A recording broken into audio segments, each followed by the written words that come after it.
जय हो। हम सुन रहे हैं श्रीपाल कुंवर का जीवन चरित्र। नौपद ओली तप की आराधना के अष्टम दिवस में हम सुन रहे हैं श्रीपाल कुंवर ने नौपद के ध्यान के कारण से पुण्यों की इतनी अपार संपदा अर्जित की कि वे जहाँ भी जाते हैं वहाँ अपार रिद्धि सिद्धि के स्वामी बन जाते हैं। कल हमने सुना श्रीपाल कुंवर कोल्हापुर नगरी के पुरंदर राजा की पुत्री जो धनुर्विद्या में अत्यंत कुशल थी उसे राधा वेद में जीतते हैं और तब पुरंदर राजा अपनी पुत्री का विवाह श्रीपाल राजकुमार के साथ कर देते हैं। श्रीपाल कुंवर वहीं पर अपनी पत्नी के साथ में सुखपूर्वक कोल्हापुर नगर में ही आवास करते हैं। कुछ दिनों के पश्चात वे जहां जहां पिछली नगरियों में जिन जिन राजकुमारियों के साथ विवाह करके आगे बढ़ते आए हैं उन सभी राजकुमारियों को इसी कोल्हापुर नगरी में बुलाते हैं।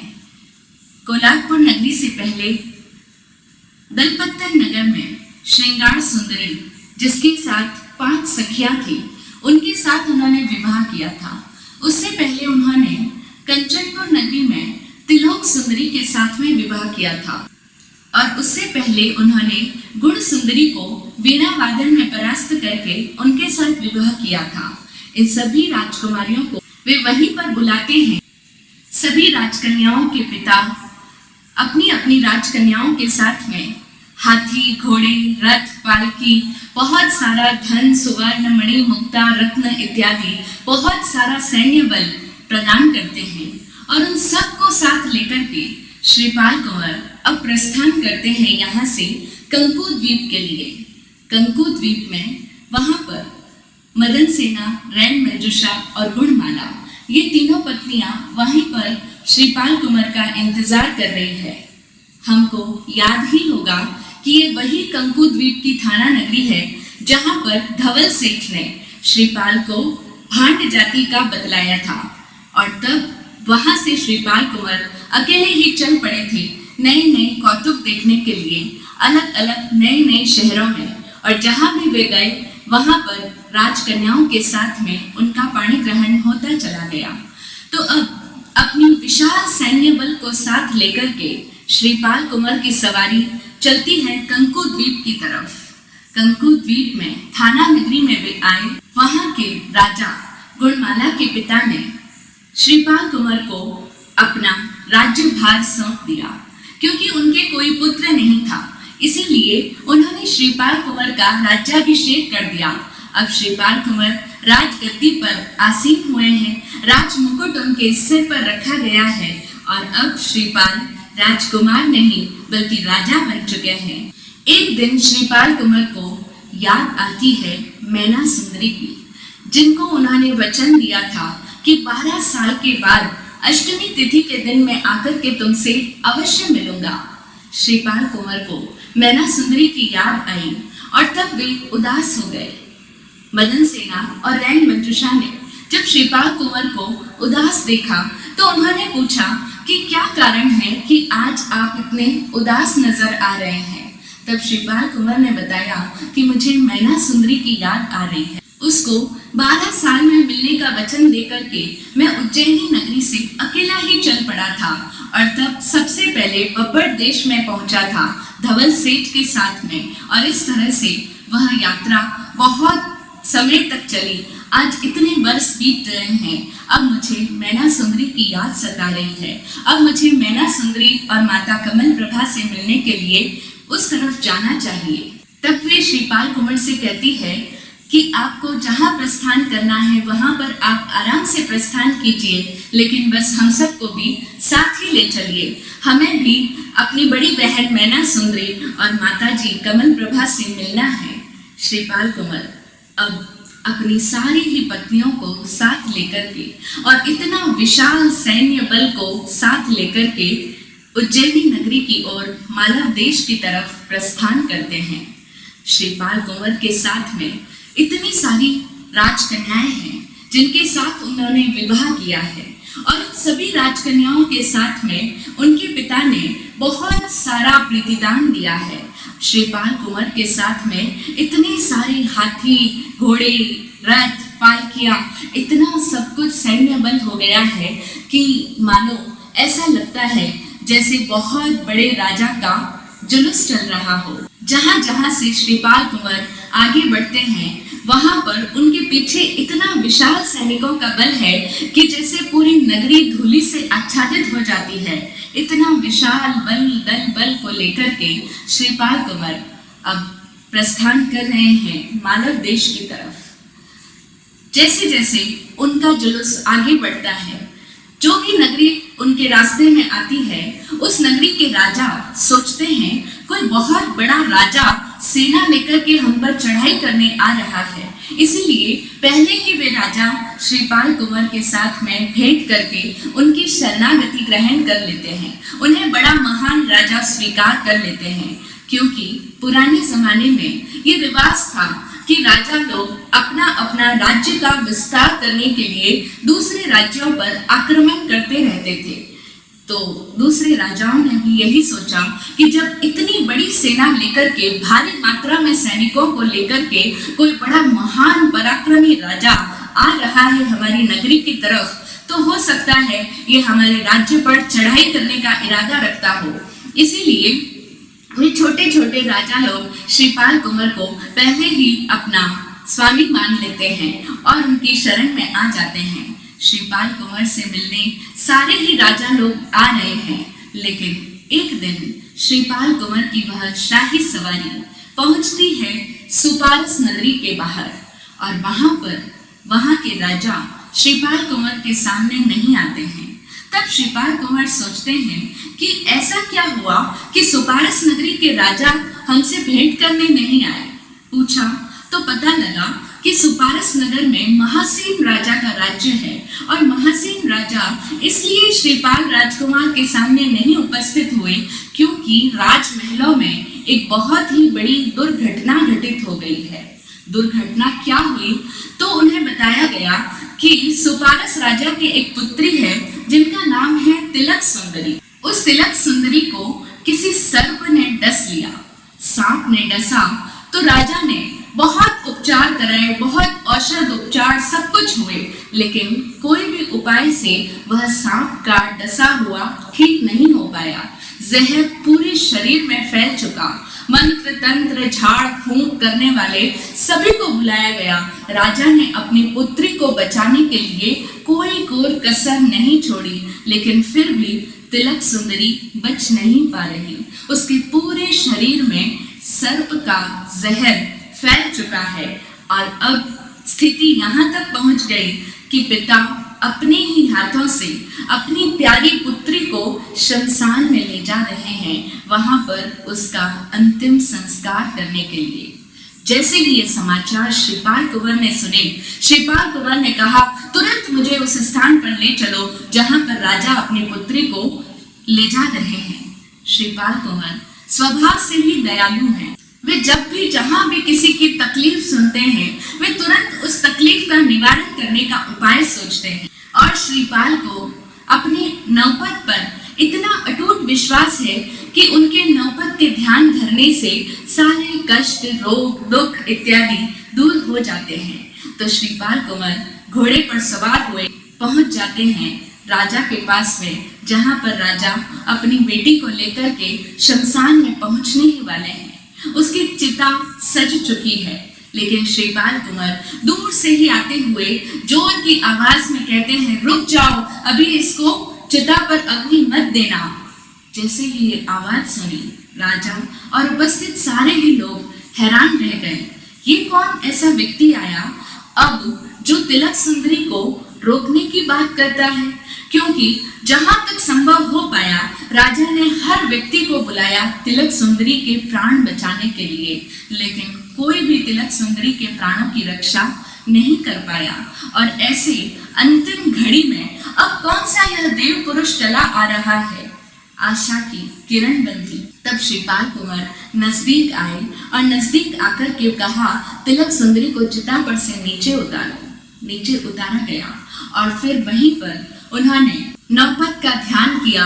और विमलेश्वर देव ने जो श्रीपाल कुंवर को हार दिया था, उस हार की चौथी विशेषता यह थी कि किसी भी प्रकार का कोई भी जीव जंतु का विष हो, उस हार के प्रभाव से वह विष तुरंत ही दूर हो जाता है।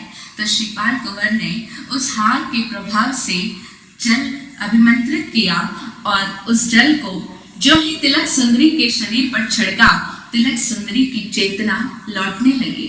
धीरे धीरे तिलक सुंदरी ने अपनी आंखें खोली।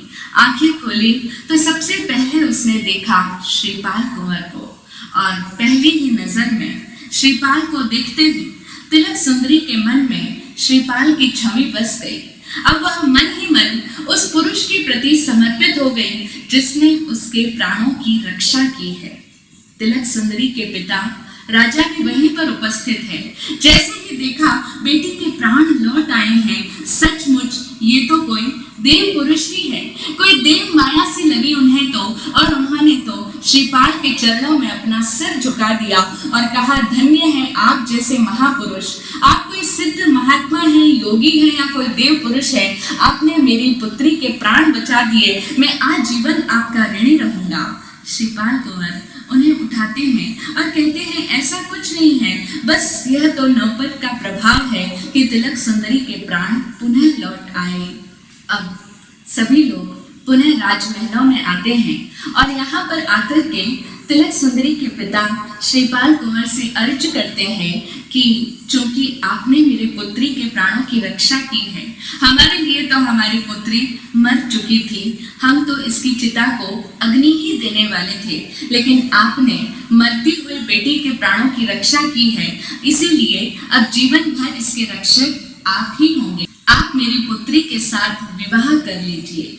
श्रीपाल कुंवर बहुत मना करते हैं, लेकिन फिर भी राजा का आग्रह टाल नहीं पाए और यहाँ पर सुपारस नगर में भी श्रीपाल कुंवर का तिलक सुंदरी के साथ विवाह हो जाता है। कुछ दिन वहां रुकने के पश्चात श्रीपाल कुंवर को याद है कि उन्हें तो उज्जैनी नगरी पहुंचना है। जैसे ही वे उज्जैनी नगरी के करीब पहुंचते हैं तो वहां पर समाचार मिल जाता है मैना सुंदरी के पिता राजा पौपाल को कि कोई बहुत बड़ा राजा जिसकी इतनी विशाल सेना है और इतना बड़ा जुलूस है जिस राजा का, ऐसा महान कोई प्रतापी राजा हमारी नगरी पर चढ़ाई करने के लिए आ गया है, हमला बोल देगा। और तब सारे ही लोग आपस में मंत्रणा करते हैं और राजा आदेश देते हैं कि नगर के द्वार बंद करवा दीजिए, क्योंकि इतना बड़ा राजा अचानक से आक्रमण करने के लिए आ गया है और हमने तो पहले से कोई व्यवस्था की नहीं है। इसीलिए तुरंत नगरी में घोषणा करवा दी जाए कि जितनी भी खान पान की सामग्री है, जितना भी किराने का सामान है, ईंधन पानी इत्यादि है, उन सब को अंदर ले लो और नगरी के द्वार बंद कर दिए जाए। जब राजाओं के पास में युद्ध के लिए पर्याप्त सेना नहीं होती अथवा युद्ध के लिए पूरी तैयारी नहीं होती, तो ऐसे में एक ही मार्ग शेष बचता है कि नगर के किले के द्वार बंद कर दिए जाए ताकि अंदर की प्रजा सुरक्षित रह सके। तो राजा पौपाल ने भी मंत्रिमंडल के साथ विचार विमर्श करके इस तरह की घोषणा प्रसारित करवा दी। श्रीपाल के सैनिकों ने उज्जैनी को चारों तरफ से घेर लिया है और बाहर डेरा डाल दिया है। यह समाचार सुनकर राजा भयभीत हो रहा है और ऐसे में राजा अपने मंत्री से सलाह करता है कि मुझे इस समय में क्या करना चाहिए, जब नगरी के चारों तरफ किसी दुश्मन राजा ने आक्रमण कर दिया है, ऐसे में अब क्या करना उचित रहेगा। तब मंत्री उनसे कहते हैं कि राजा बहुत बड़ा कोई पराक्रमी लगता है, कोई बहुत बड़ा वीर योद्धा लगता है जिसके पास इतनी विशाल सेना है, तो इसीलिए ऐसे समय में हमें युद्ध करना उचित नहीं लगता है। कि तभी श्रीपाल कुंवर सोचते हैं कि उज्जैनी नगरी के बाहर तो मैं आ गया, लेकिन अब रुका नहीं जाता, अब और विलंब बर्दाश्त नहीं होता। और वैसे भी जिस तिथि का मैंने वचन दिया था, अष्टमी तिथि, वह तिथि भी बिल्कुल नजदीक आ चुकी है। इसीलिए सबसे पहले तो मैं अपनी माता और प्रिय पत्नी मैना सुंदरी से जाकर के मिलता हूँ।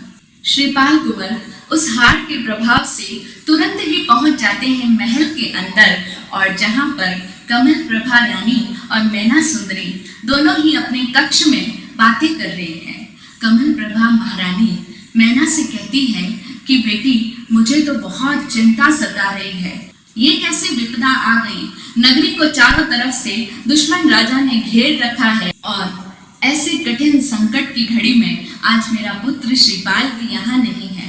श्रीपाल ने वचन दिया था तुमको अष्टमी तिथि के दिन मिलने का। अष्टमी तिथि तो कल ही है, सप्तमी भी आज गुजर चुकी है, सातम का पूरा दिन बीत चुका है, रात्रि आ गई है, लेकिन श्रीपाल का अभी तक कोई समाचार नहीं है। बड़ी चिंता हो रही है। इधर ये दुश्मन राजा सेना का घेरा डाल करके बैठी है, और इधर से श्रीपाल का कोई समाचार नहीं है। तब मैना सुंदरी अपनी सासू माँ कमल प्रभा से कहती है, माता श्री, आप किसी प्रकार की चिंता मत कीजिए। मैना कहे करो मत आरत, किंचित भय मत लाओ। ग्रह चक्र का जोर चले नहीं, नव पद ध्यान लगाओ। श्रीपाल नरेश्वर समरो परमेष्टि, नव पद प्रेम से। मैना सुंदरी नवपद का ध्यान करती है। जब से श्रीपाल कुंवर गए हैं, तब से मैना सुंदरी एक वक्त ही भोजन करती है, भूमि पर शयन करती है, श्रृंगार इत्यादि सब कुछ उसने त्याग दिया है। पूरी तरह से संयमित और मर्यादित जीवन जीती है, और अपना अधिकांश समय नवपद के ध्यान में बिताती है। तो मैना सुंदरी अपनी माता से कहती है, आर्त ध्यान बिल्कुल भी मत करो माता श्री, क्योंकि जब भी कोई जीवन में कठिनाई का समय आता है, तो उस कठिनाई से उबरने के लिए नवपद का ही सहारा है। मेरे जीवन में जितने भी कष्ट आए, उन सब का निवारण नवपद से ही हुआ है। यह नवपद अनंत महिमा से युक्त है, इसीलिए आप तो बस नवपद का ध्यान करो। कोई भी तरह का कष्ट हो, कोई कष्ट नवपद के आगे टिक नहीं सकता है। इतनी अटूट आस्था है मैना सुंदरी को नवपद पर। वह बचपन से ही देव गुरु धर्म को समझती है, उनके प्रति आस्थावान है। वह जीवन के सत्य को जानती है, वह तत्व की जानकार है, इसीलिए वह विपत्ति में भी घबराती नहीं है, भयभीत नहीं होती है, उल्टा अपनी सासू माँ को भी धीरज बंधाती है।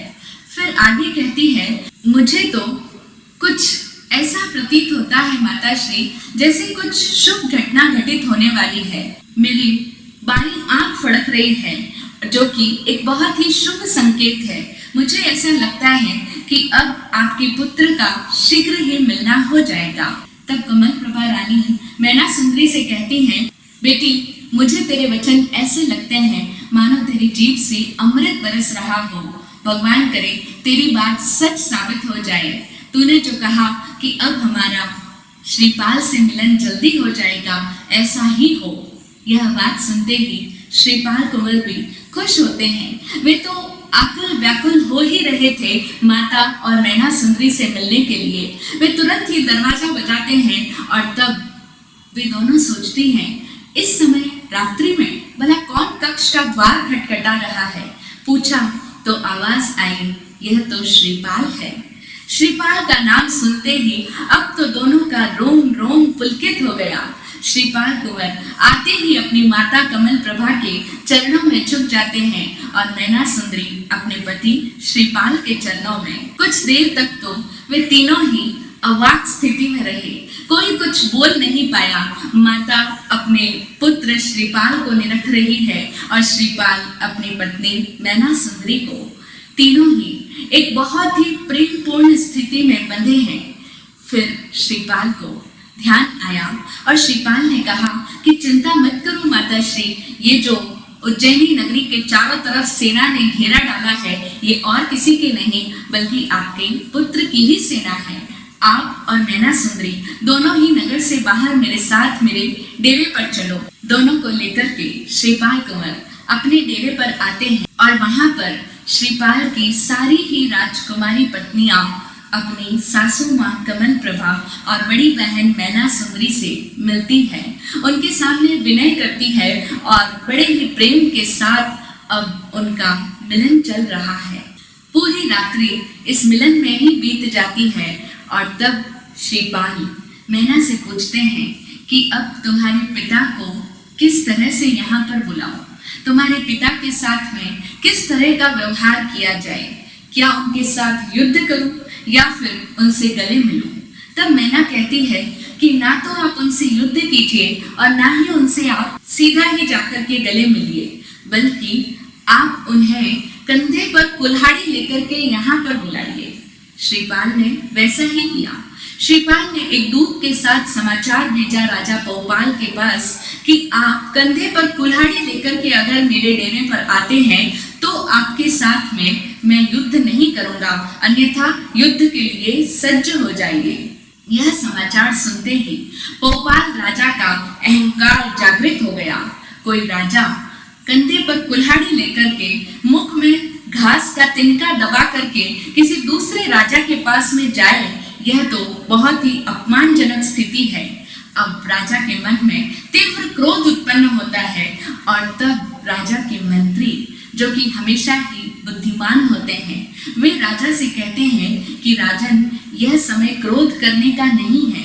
हालांकि सामने वाले राजा बात तो अनुचित कह रहा है, लेकिन फिर भी यह तो देखो कि उसका तेज कितना है, उसके साथ में सेना कितनी सारी है और हम उससे मुकाबला नहीं कर सकते, हम नहीं टिक पाएंगे उसके सामने, इसीलिए आप उसका प्रस्ताव मान लीजिए।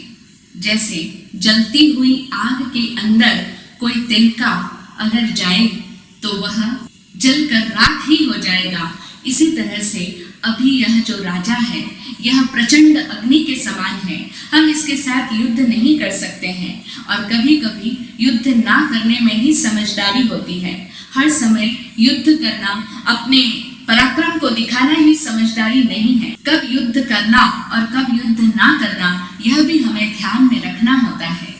मंत्री की बात राजा को भी उपयुक्त लगती है और राजा मन मार करके भी कंधे पर कुल्हाड़ी रख करके श्रीपाल कुंवर के डेरे की तरफ चलता है। जैसे ही श्रीपाल के तंबू में पहुंचे, देखा ये कौन है। यहाँ तो उनकी पुत्री मैना सुंदरी और उसकी सासू माँ कमल प्रभा भी बैठी है। देखते ही श्रीपाल कुंवर तो राजा पौपाल के चरणों में प्रणाम करते हैं। बुलाया जरूर था उनको कंधे पर कुल्हाड़ी रख करके, लेकिन डेरे में आते ही वे तुरंत अपने ससुर राजा पौपाल के चरणों में झुक करके उन्हें प्रणाम करते हैं और कहते हैं, क्षमा करना पिताश्री।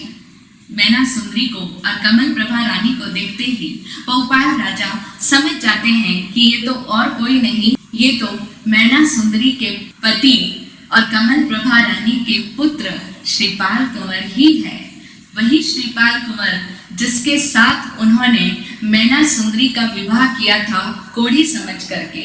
उस समय श्रीपाल कुंवर कोढ़ी थे और अपनी पुत्री को गुस्से में आकर के उन्होंने कोढ़ी के साथ विवाह करवा दिया था, ये देखने के लिए कि कहाँ तक मेरी पुत्री का भाग्य फलता है। मैना सुंदरी कहती थी कि सुख दुख देने वाला कोई दूसरा व्यक्ति नहीं होता है। हम सभी लोग अपने अपने कर्मों के अनुसार ही सुख और दुख पाते हैं। कोई सोचे कि मैं उसको सुख देता हूँ, कोई सोचे मैं उसको दुख दे सकता हूँ, तो ये सोच मिथ्या है, वृथा है। और अब मैना कहती है, मैना कहे पिता तुम दीना कर्म वश भरतार, देखो भाग्य फला अब इनका सोमम वचन विचार, हो श्रीपाल नरेश्वर समरो परमेष्टि नव पद प्रेम से। मैना सुंदरी कहती है कि पिताश्री देखो, ये आपकी वही जवाता है जो कोढ़ी थे, जिनके साथ में आपने मेरा विवाह किया था, लेकिन अब देखो इनका कैसा भाग्य फला। इतनी रिद्धि सिद्धि के ये स्वामी बन गए, इतनी सारी राजकुमारियों के साथ में इन्होंने विवाह कर दिया। अपना भाग्य आजमाने के लिए, अपनी बाहुबल से पहचाने जाने के लिए श्रीपाल कुंवर ने यहाँ से प्रस्थान किया था। और आज देखो पुण्य के प्रताप से ये कितनी अपार रिद्धि सिद्धि को, अपार ऐश्वर्य को लेकर के पुनः यहाँ पर आए हैं। राजा भोपाल बार बार क्षमा मांगते हैं श्रीपाल से, और श्रीपाल से कहते हैं कि क्षमा करना जो मैंने आपकी और मैना की बात पर विश्वास नहीं किया, मैंने मैना सुंदरी के साथ अच्छा नहीं किया, लेकिन अब मुझे समझ आ गया है, अब मेरी भी दृष्टि संकित हो गई है, अब मुझे भी समझ आ गई है कि हम भले कितना भी अभिमान कर लें कि हम किसी को सुखी दुखी कर लेंगे, लेकिन ऐसा नहीं है। कोई किसी को दुखी सुखी नहीं कर सकता है। प्रत्येक व्यक्ति का सुख दुख उसका अपना ही होता है। फिर राजा भोपाल श्रीपाल कुंवर के उस पूरे विशाल जुलूस को राजमहलों के अंदर बड़े ही सम्मान के साथ लेकर आते हैं। अब श्रीपाल कुंवर के पुनर्मिलन की खुशी में उज्जैनी नगरी में बहुत बड़ा उत्सव का आयोजन किया जाता है। उत्सव का आयोजन है तो नाटक तो पेश किया ही जाएगा। पुराने युग की बात है जब नाटक मंडलियां हुआ करती थी, नाटक मंडली से ही लोग मनोरंजन अपना किया करते थे। श्रीपाल कुंवर ने भी आदेश दिया नाटक मंडली को, जो उनके साथ ही थी, तो उन्होंने आदेश दिया कि नाटक दिखाया जाए। उत्सव प्रारंभ हो रहा है, लेकिन उस नाटक मंडली की जो मुख्य नर्तकी है वह किसी भी तरह से उठ करके नाटक दिखाने के लिए, नृत्य इत्यादि करने के लिए तैयार नहीं है। रास्ते में कई बार श्रीपाल कुंवर ने उस नाटक मंडली का नाटक देखा है, लेकिन आज पता नहीं क्या बात है कि वह जो मुख्य नर्तकी है वह नाटक करने के लिए तैयार ही नहीं हो रही। तब श्रीपाल कुंवर पूछते हैं कि क्या बात हुई जो आज यह मुख्य नर्तकी नाटक करने से मना कर रही है। तब उस नाटक मंडली की जो मुख्य नर्तकी होती है वह उस सभा के बीच में आकर के कहती है, कहाँ मालव कहाँ शंखपुर, कहाँ बब्बर कहाँ नट, सुर सुंदर नटवी बनी किया देव अनघट। वह मुख्य नर्तकी कहती है, कहाँ मानव कहाँ शंखपुर, कहाँ तो मालव नगरी थी और कहाँ शंखपुर नगरी थी, कहाँ बब्बर कहाँ नट, कहाँ बब्बर देश है और कहाँ पर नट मंडली है।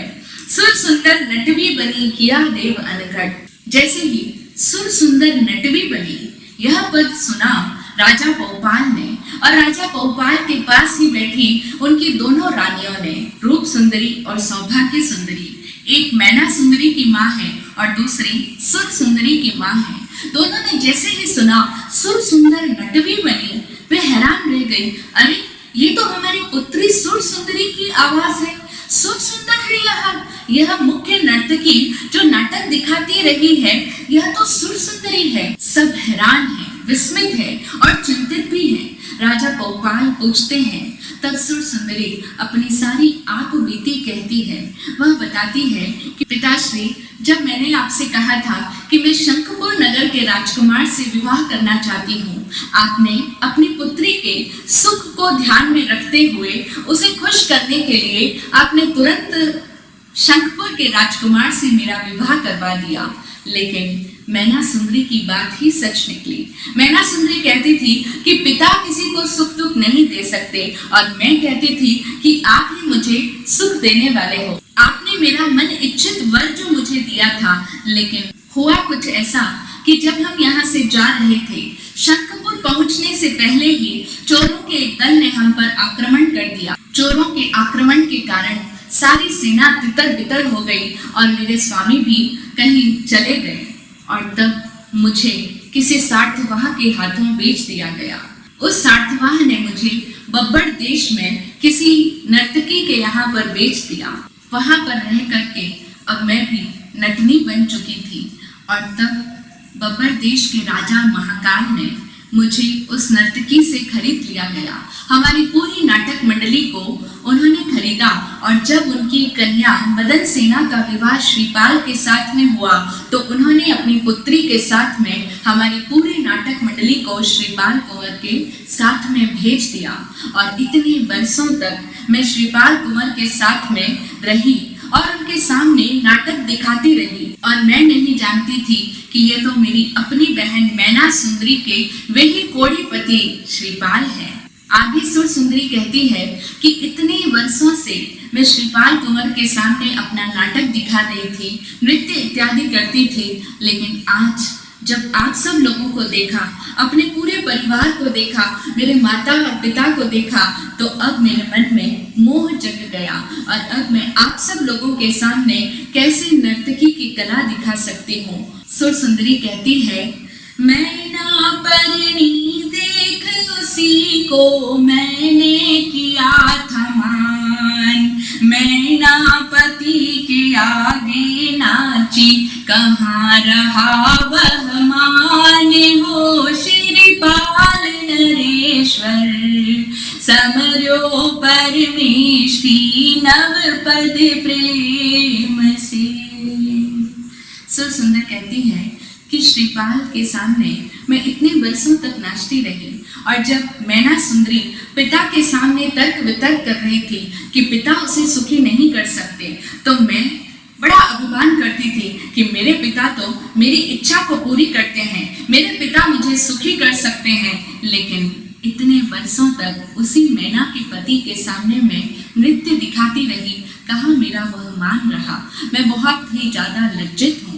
सुर सुंदरी अपनी गलती को स्वीकार करती है और कहती है, मैना सुंदरी तुम्हारी ये बात सर्वथा सत्य थी, सचमुच हमारे जीवन में सुख दुख कोई और नहीं देता। इसका जीता जागता उदाहरण मैं स्वयं हूँ। मेरे ही जीवन को देखो ना, पिताजी ने तुम्हारा विवाह तो एक कोढ़ी के साथ में किया, लेकिन उसके तो पुण्यों का प्रताप ऐसा हुआ कि श्रीपाल कुंवर इतने बड़े रिद्धि सिद्धि के स्वामी बन बैठे और मेरा विवाह बहुत अच्छे कुल घराने को देख करके किया, लेकिन उसके बावजूद मुझे उन्हीं श्रीपाल कुंवर के सामने नाचना पड़ा। किसके भाग्य में क्या लिखा है कोई भी नहीं जानता।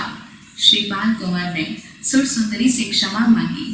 सारे ही लोग दुखी थे, लेकिन सुकून इस बात का भी था कि चलो सुर सुंदरी पुनः मिल गई है और अब हंसी खुशी से सब प्रेम के साथ अपने दिन बिता रहे हैं। श्रीपाल कुंवर अपना कर्तव्य नहीं भूलते। श्रीपाल कुंवर ने अनुचर के साथ सुर सुंदरी के पति को शंखपुर नगर में समाचार भिजवाया और उन्हें भी उज्जैनी में बुलवा दिया।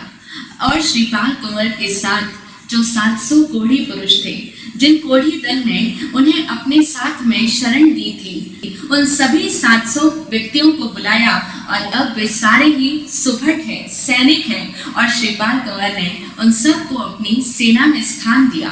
प्रमुख पुरुष को सेनापति भी बना दिया है। श्रीपाल कुंवर अपने जीवन में आने वाले हर उस व्यक्ति को याद रखते हैं जिन्होंने किसी भी प्रकार से उसका उपकार किया है और हर एक के प्रति वे सम्मान और प्रेम के साथ व्यवहार करते हैं, क्योंकि श्रीपाल कुंवर ने गुरु से यही ज्ञान पाया है कि हर परिस्थिति में हर व्यक्ति के हर निमित्त के आभारी बने रहो। अब बड़े ही हर्षोल्लास के साथ सभी के दिन बीत रहे हैं और कहते हैं ना, सुख के दिन बड़े जल्दी बीत जाते हैं, पता ही नहीं चलता, दिन मानो कुछ घंटों जैसे लगते हैं। एक दिन श्रीपाल कुंवर के पास में मंत्री मती सागर पहुंचते हैं, जो कि चंपा नगरी के मंत्री थे, जिन्होंने रानी कमल प्रभा से निवेदन किया था। जब श्रीपाल राजकुंवर बहुत ही छोटे थे, उस समय उन्होंने कमल प्रभा रानी से कहा था, आपके देवर चंपा नगरी पर आक्रमण कर रहे हैं, वे श्रीपाल कुंवर को मारना चाहते हैं, इसलिए आप श्रीपाल कुंवर की रक्षा करने के लिए राजमहल छोड़ दीजिए। तभी रानी कमल प्रभा श्रीपाल कुंवर को लेकर के अपनी नगरी चंपा नगरी को छोड़कर जंगल की ओर चली गई थी। तो वे मंत्री मती सागर श्रीपाल कुंवर से आकर के मिलते हैं और श्रीपाल कुंवर को देख करके बड़े ही प्रसन्न होते हैं। उनसे कहते हैं एक दिन वे कि श्रीपाल कुंवर, आप बहुत सारी नगरियों के राजा हो चुके हैं, कंकु द्वीप की थाना नगरी के आप राजा हैं और यहाँ उज्जैनी नगरी में भी पोपाल राजा अब श्रीपाल कुंवर को ही राजा के पद पर अभिषिक्त कर देते हैं, उन्हीं के सर पर राज मुकुट पहना देते हैं और वे स्वयं निवृत्त हो जाते हैं। तो मंत्री मती सागर उनसे कहते हैं कि आप राजा तो बन गए, लेकिन फिर भी जो सम्मान आप चंपा नगरी के राजा बनने पर पाएंगे उसकी बात कुछ अलग ही होगी। ये सारे राज्य तो आपके ससुर जी के हैं, आपका अपना राज्य तो चंपा नगर ही है। इसीलिए अब आप चंपा नगर के बारे में भी कुछ सोचो, जिस पर आपका हक है, जिसके आप उत्तराधिकारी हैं। अब उस राज्य पट्ट को भी ग्रहण करने के बारे में कुछ विचार करो। अब श्रीपाल कुंवर मंत्री मती सागर की इस बात पर किस तरह से अमल करते हैं, किस तरह से वे चंपा नगरी की ओर कूच करते हैं और वहां पर जाकर के उनके चाचा के साथ में किस तरह की नई स्थिति का निर्माण होता है, उसको हम सुनेंगे समय आने पर। आज इतना ही। ओम शांति। जय हो।